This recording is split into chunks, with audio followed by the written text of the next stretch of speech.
It's the Steppin' Out with D. Lachey talk show. On tonight's show, we're sitting down with two candidates running for office in the 2018 Tennessee primary election. We have guest Lionel Matthews and attorney Anna Escobar. Stay tuned because it's time for... We're here talking with Mr. Lionel Matthews.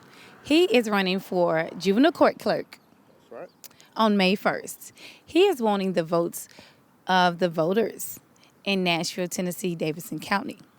So tell us, Mr. Matthews, tell us a little bit about yourself, first of all, and what you feel you bring to the table that's different from any other candidate that is running for juvenile court clerk. Sure. So Lionel Matthews Jr. again, and thank you for D. Lachey for the opportunity to speak on your show. I'm a native Nashvilleian, lived here all my life. I feel like I'm the most qualified candidate for juvenile court clerk because I have a background in youth development. I had a 15-year career at the YMCA, all in youth development, executive experience where I supervised programs like YCAP, Black Achievers, Latino Achievers, all the fund companies in Davidson County at one point. So I could do the administrative work, but I also have a public service background as a former two-term Metro Council member representing District 1, and I spent the last 2.5 years directing the Office of Neighborhoods for the city of Nashville. So I know our community, I know young people and how they need to properly develop, but I also know how to create policy to cause system change that will improve the lives of young people. And that's why I'm the best candidate. Okay, so do you feel as a council member for District 1, do you feel you were in that position successfully and you're able to matriculate over to juvenile court clerk and be just as successful or even more successful? I do think that I was successful as a council member. When I was the council member of District 1, we saw the crime rate reduced drastically in my district. We worked well with the Metro Nashville Police Department to really build positive relationships with community leaders to make that environment better and safer for our community members. We also looked at how we could set up structure for better economic development in that district also. I created the first MDHA redevelopment district outside of the downtown core in District 1 before the end of my second term, and that provides $15 million of TIF financing to encourage positive development in that area of town that's been really underdeveloped and really underserviced when it comes to retail, commercial service. So I did everything that I possibly could as a council member to really try to set that district up and my successor up for success to be able to take what I did, the foundation that I built, and really take that further and really improve that district. And now that we've seen this boom in the city, Right. we're not seeing that same boom in that district because it hadn't really sprawled out. And everyone's focusing on the core still, but we have to put more attention on our neighborhoods. And that was one reason I was interested in going in and working with the Office of Neighborhoods, because I saw that not only happening in Bordeaux, where I was the council member, but happening in other places like Madison, Donaldson, Antioch. And we have to just change our focus on how we invest in our communities and neighborhoods. Okay, so it appears you had great success with working with the community. Now, when you get to dealing with juvenile court, there are different dynamics as far as juvenile court. You have child custody issues, you have child support, you have at-risk youth that are committing crimes in the neighborhood, you have children that are dealing with fighting for assets or trying to get access to money that they may have inherited from families or from parents or whatever. So how do you, as juvenile court clerk, how do you take the dynamic of what you've done in the community as a council member to the world of juvenile court and all the different dynamics that come with juvenile court, the custody, child support, and at-risk youth? How do you take that dynamic and bring it into the world of juvenile court and feel that you can be successful doing so? Certainly. When I was a council member, I always tried to look for the root causes of whatever issues we were trying to address. And I think that the same applies to issues that pertain to our young people and their families. And in juvenile court, I think any of those situations that you mentioned, child support, custody, juvenile delinquency, at the root of that is some sort of trauma that caused that situation to end up in juvenile court.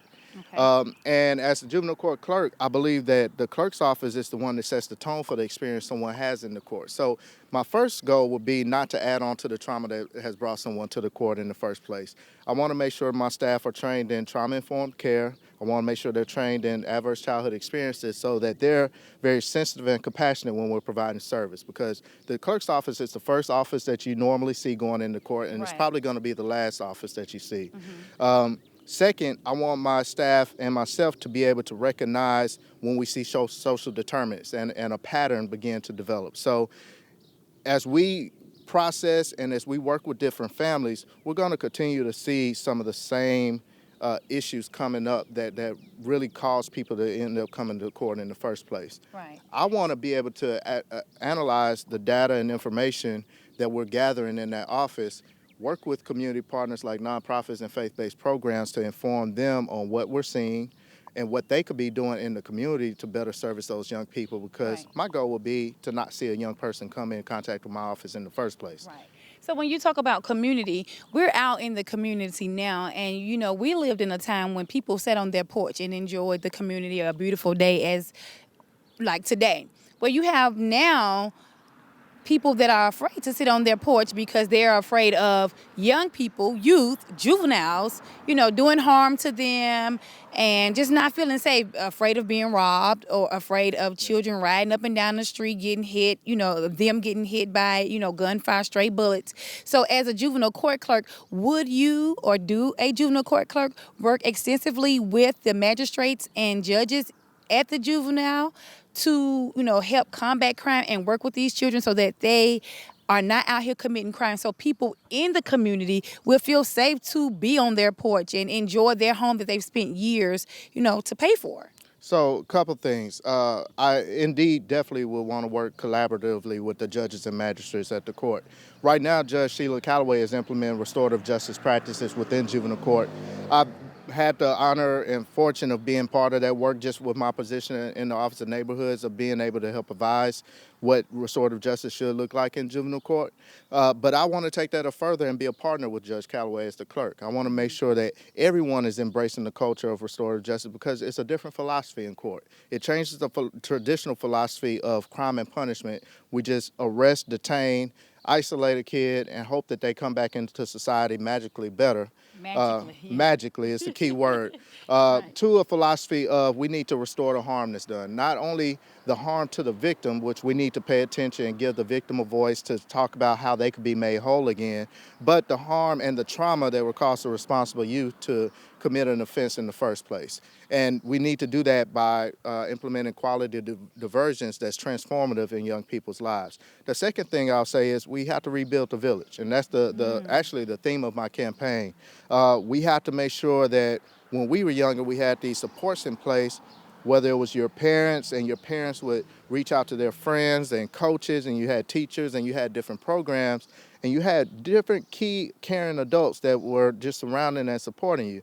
I know I had that as a kid growing up here. I did too. Yeah. And it's nothing unique about that, but Right. every child deserves that, and we're not providing that for all of our kids now. And I think that's a disservice to our young people, and it's really a bad mark on our community if we can't say that we're stepping up for all of our kids and making sure that we're creating that village for them to feel supported, to feel loved, and to have a sense of hope that they can have those opportunities to strive to be something better than we are as the adults that they look up to.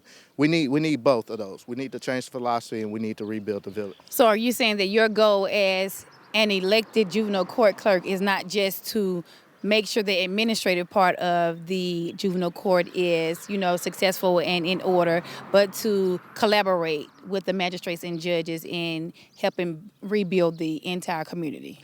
I feel like Do you think it's a joint effort? I think it's definitely a joint effort, but I don't feel like I'm running just to feel a professional responsibility. Now, the professional responsibility is important. I'm going to make sure that the administration is taken care of, that we're keeping things organized, we're keeping things orderly, and we're serving the attorneys, the judges, magistrates, the young people and their families to the best of our ability in a professional sense. But I also feel like there's a social responsibility to being an elected official in the city and a public servant. And in that role, the social responsibility of someone that really controls how we collect information and data is to help convene people around that information. And that's how I think the juvenile court clerk could help influence collaboration, influence collective impact, is by being able to convene people around information, let them see what we're seeing so that they could better do the services and provide the supports and resources needed in the community.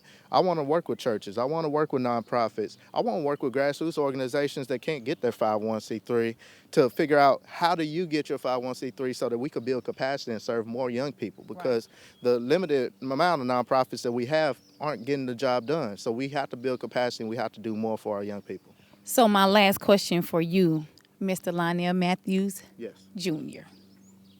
Everything that you've said, it sounds good, it sounds great, but there's someone on the other side of the camera, on the other side of a television.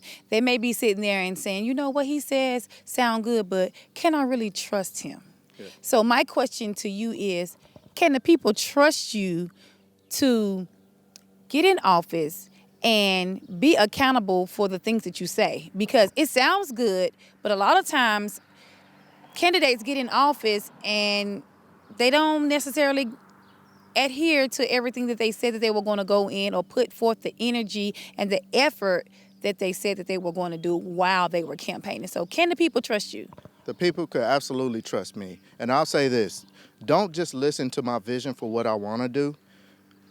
Research me. Look into my background, look at my resume, look at my qualifications, look at what I'm already doing, because that's why you could trust me. I'm already doing this work. Ask Judge Calloway about the work that I've done with her. Ask our District Attorney Funk about the work that I've done with him. Ask our Public Defender Don Diener about the work that I've done with her, because I'm not just saying this from a place of inexperience or a place where I'm just researching and coming up with good models. I have this vision because I've seen it. I know how our system works currently. Our system was designed to work the way that it's working currently. Some people think it's broken. It's not broken. It works exactly how they designed it to work. We need people that's willing to break it. I'm willing to get in there and be a systems change person.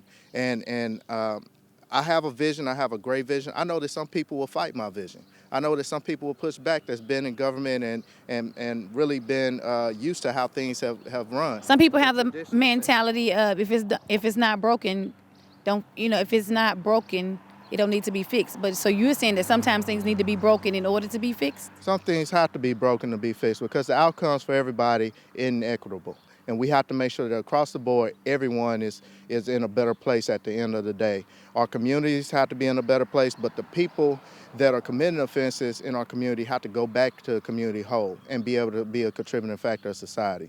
I want to make sure that the system that we have in place is going to do that and set an example for the rest of this country. Well, thank you so much. We have been interviewing Mr. Lionel Matthews. He's asking for your vote on May 1st. If you'd like to be a guest on Steppin' Out with D. Lachey Talk Show, send an email to producer@steppinouttalkshow.com or give us a call at 615-863-1373 or simply send us a message on our Facebook page. Stick around for more of Steppin' Out with D. Lachey. Have you been looking for the perfect gift for your loved one? Creative Concepts specializes in beautiful custom baskets through creativity and uniqueness that sets them apart from other designers. We have baskets for all occasions and holidays. With a determination to work in a spirit of excellence, every basket is given a creative concept that your loved one will absolutely love. For inquiries and ordering, please visit our website at creativeconceptstoday.com. Follow us on Facebook at Creative Concepts Today and on Instagram at Creative Concepts 2020. It's more than just fashion. It's style. It's grace. It's confidence. It's excitement.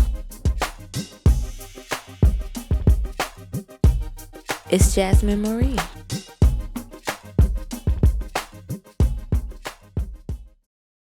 It's a book based on a true story. A story that depicts life's harsh realities and the power to overcome.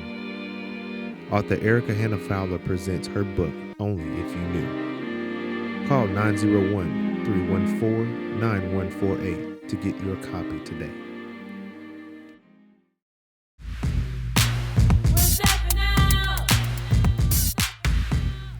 Welcome back to Steppin' Out. We're here with Miss Anna Escobar.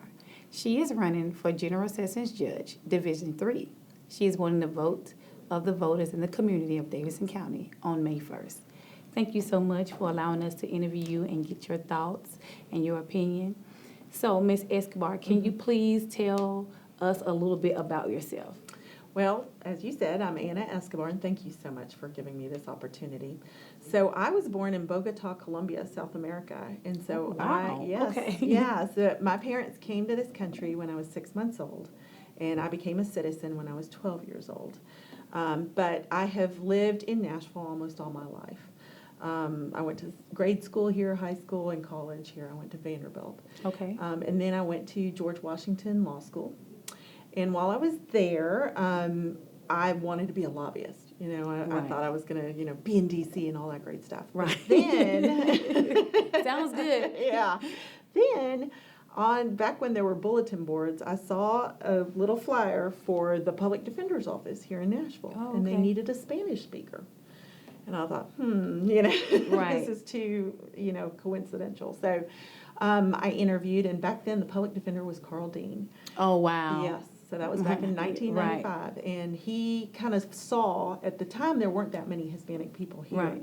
Right. But he saw that there would be a need for Spanish-speaking attorneys. And so I got hooked on criminal law. And that's kind of the rest is history. The rest is history. Mm-hmm. So now I did see and read, I did a little research on you, where you worked for the district attorney's office. Yes.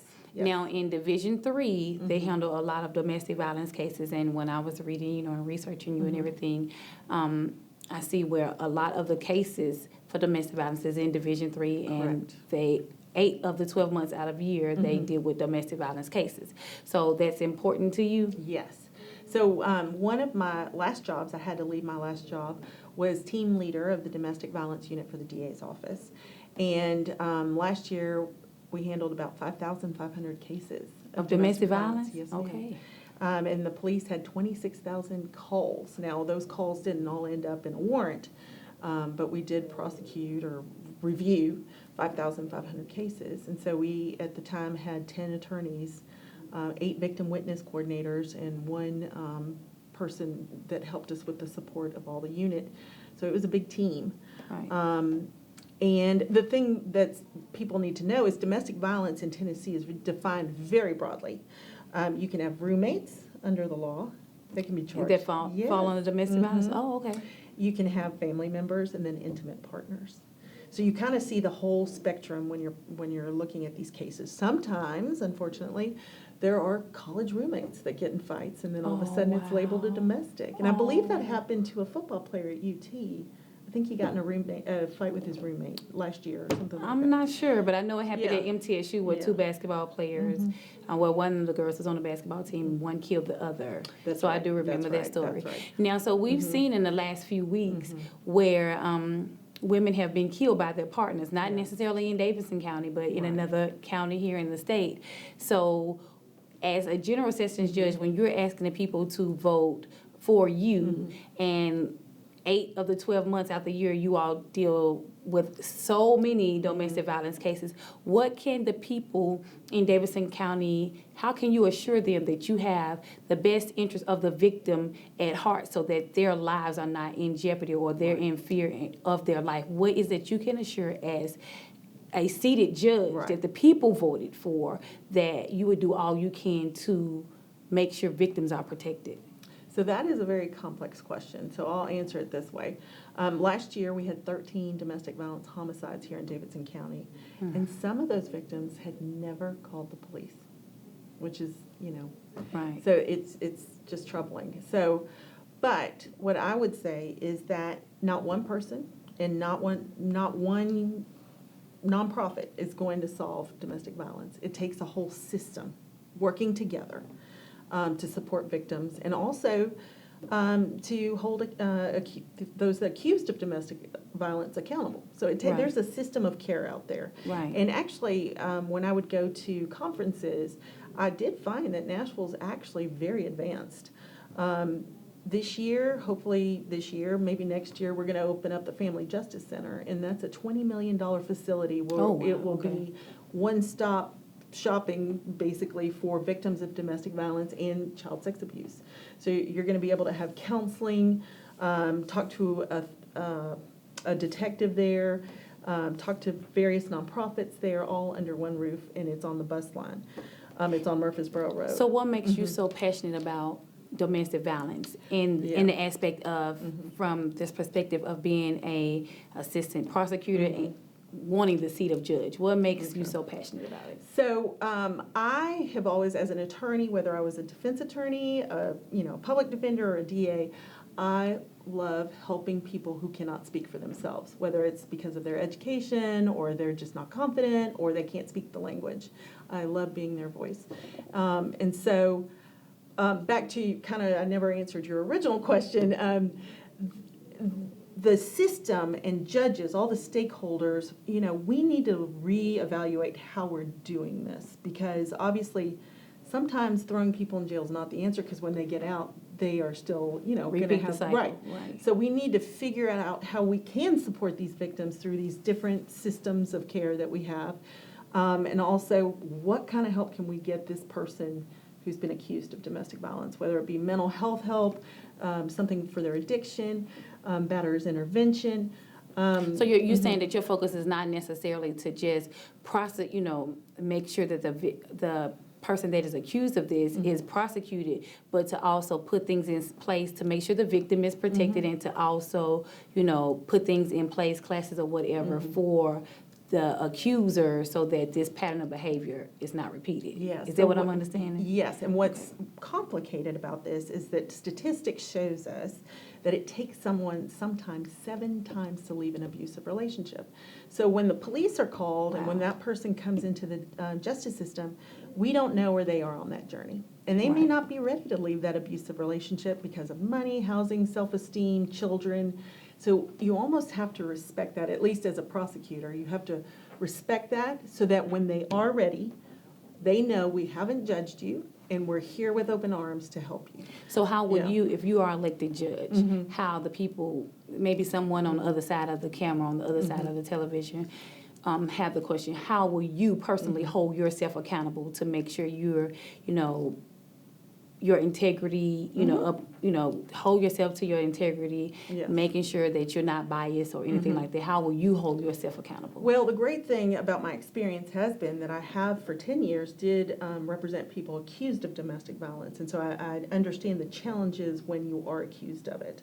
I've also been a prosecutor, and I've represented victims when they are, they're under, it's very hard to come to court and accuse someone you love, or your mother or your father. It's very difficult. So I can see both sides. Now, I think that judges nowadays, let me back up. The community expects so much more out of judges nowadays. And I think with these elections, you're going to see that. Right. Voters and citizens want judges to start looking at best practices, changing the system, reforming the criminal justice system. And I think Nashville's actually ready for that.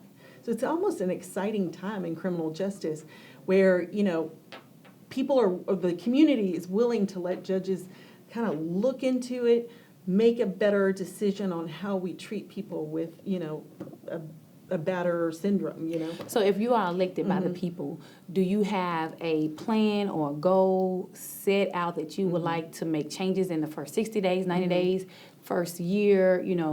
As a seated judge, do you have a plan that you would like to see change in General Sessions Division 3, or would you proceed forward as they are in the court now? Well, like I said, I think we are doing a lot of exciting things. But I also think, and I would be a partner in that, and I would, as a DA, I was helping plan those things, and I would continue doing that as a judge. However, I do think that the domestic violence community, for lack of a better word, defense attorneys, prosecutors, therapists, police officers, we all need to start talking together. I think we should meet once a month or quarterly or something to discuss how we, not individual cases, but how we're delivering things for victims and defendants, frankly. Right. Because we're sending defendants to all these classes. The classes we send them to is 26 weeks. Some of them cost up to $700. And we don't even know if it works. Yeah, right. Is it effective? Is it effective, right? And really at the bottom line of all this is we want children to grow up in healthy, safe environments, because they say children who witness domestic violence are twice as much more likely to either be a victim or a perpetrator. So Right. that's really the bottom line of all this, you know. But back to your point, I would love to start holding conversations where anyone would be welcome so we can perfect the way we're delivering systems. Because just because we did it this way doesn't mean that we can't do it better. Right. Correct. Also, I think we should look into these batterers intervention programs, see if they're effective. I also think that court should be held a lot more frequently so that cases are dealt with quicker.